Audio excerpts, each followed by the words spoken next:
ভুল করেও রাখবেন না তুলসী গাছের পাশে এই 5টি জিনিস। তো জেনে নেওয়া যাক কোন কোন 5টি জিনিস কখনোই ভুল করে রাখবেন না। মা তুলসী হলো আমাদের শুভর প্রতীক।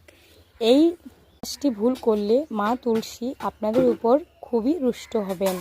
তো চলুন জেনে নেওয়া যাক কোন কোন 5টি ভুল কখনোই ভুলবশত করবেন না।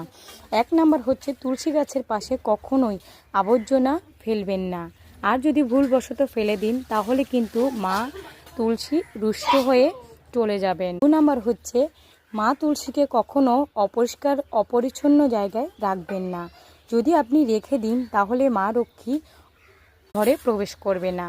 তুলসী মা হচ্ছে আমাদের শুভের প্রতীক। তুলসী মার দ্বারাই কিন্তু আমাদের মা লক্ষ্মী আমাদের ঘরে প্রবেশ করেন।